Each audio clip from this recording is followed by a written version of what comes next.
8 stages and no time trials? Clearly, the ASO is trying to kill me. I'm tempted to pull a Team Sky and send myself to Tirreno Adriatico and then fail to finish, but whatever. Stage 1. When there's no prologue and the break gets caught with 50k to go, everyone's a potential GC leader, and that creates nerves. Riders even dove through a fence into live traffic to get around a crash at 28k to go, and a few k later, another crash split the field into 3 bits, finally giving Giant Shimano, who'd mostly made the first group, a reason to ride hard. But by the final k, they'd lost Degenkolb in the mix. Cannondale and OPQS took over, and the sprint was decided right here. Buhani outshoulders Degenkolb, meaning that the German has to sprint early to get his pace back, then launch early again in the final kick to get around 2 riders instead of 1. He might have stayed a touch closer to Mearsman and tried to box Buhani in, but then again the contact didn't end well for him the first time. At any rate, the FDJ rider got the win. Stage 2. Kinda shorting Breton Séché Environnement's Anthony Deplace and IAM Cycling's Alexis Seramotins, who had a great all-day break, but I'm starting at 12k to go with this crash.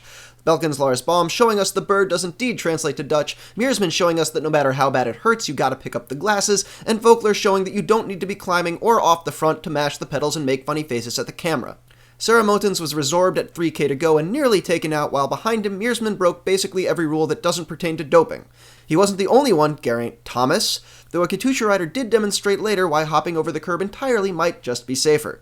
At the end of that shot, you can see Belkin's Moreno Hofland slide around the outside of Omega Pharma's Tom Bonin. He'd launched the sprint early while Bonin visibly loses interest. Degenkolb made a good run at it, but can't come around Hofland as the Belkin rider took the win. Stage 3. For a reimagined race, this is looking awfully repetitive right down to the Breton Séché Environnement rider in the break. Europcar's Perig Kemenur was the sole survivor, and with 30 seconds inside 5k seemed to have a shot, but the chase work from Giant Shimano and a finish on an auto-racing circuit put an end to that. It wasn't quite a Cipollini lead-out, but Giant Shimano kept Degenkolb tucked until his launch at 200 meters and was never really in doubt as the stage winner. Some comic relief did come from a Mearsmanless OPQS as they rode 3 abreast at one point before Movistar's JJ Rojas outboxed the much larger Stegemans and then slipped in front of Bonin, who again lost interest for 3rd. Stage 4 had some late hills to mix things up, break of 4 solid riders, Sky chasing, and Vogler proving that he can't even tailgun without making a spectacle of himself.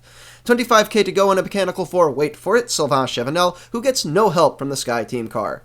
Catch came at 17k, just ahead of a steep Cat 2 climb. AG2R came to the front so Carlos Betancourt could make a few playful accelerations, but Garmin's Tom Yelta Slaughter countered in a far more serious fashion. Sky's Geraint Thomas eventually responded, chasing back on just after the top of the climb, and the duo worked together while the chasers didn't. Slaughter finally stopped coming through with the final K. Thomas continued driving, giving the Garmin rider the stage and putting himself into the race lead by 3 seconds. Stage 5, another late Cat 2 climb, and wait for it, Sylvain Chavanel would kick off the attacks out of the break, though he'd be caught just before 20k to go. Several flyers followed before Vincenzo Nibali took off just ahead of the KOM, and Nibali is better at descending than you.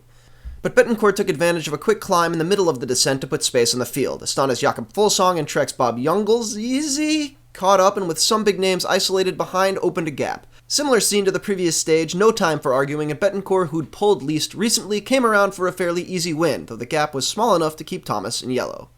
Stage 6, uphill-ish finish, some fine course martial work. Last break survivor is, wait for it, Sylvain Chavanel, caught at 23k to go, and his teammate Stéphane Denefil took the last KOM to protect the lead, while Sky and the Astana-driven chase brought it all back together by the foot of the final climb.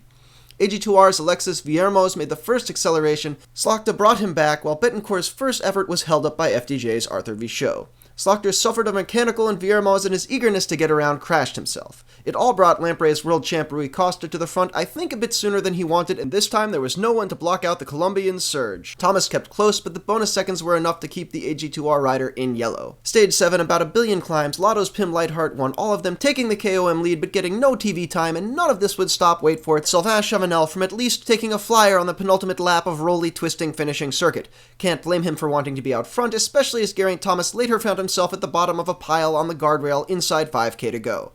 Up the final pitch, Nibali made a move and Slaughter chased it down. BMC's Peter Vellet surged and Slaughter closed the gap. Belkin's Rico Kelderman jumped, Slaughter not only reeled him back but somehow found the kick to get around just before the final pitch and take his second stage.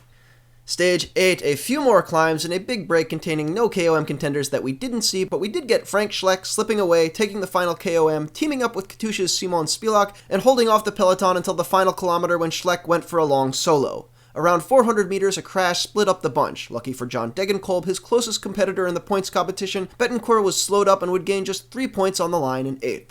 FDJ's Arthur V. Show overcame a chain skip to make the best use of the Trek rider's slipstream, while Cannondale's Damiano Caruso seemed somewhat preoccupied trying to find whomever he was supposed to be leading out.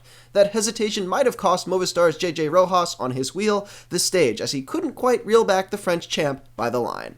I'm Cosmo Catalano, and that's how the race was won.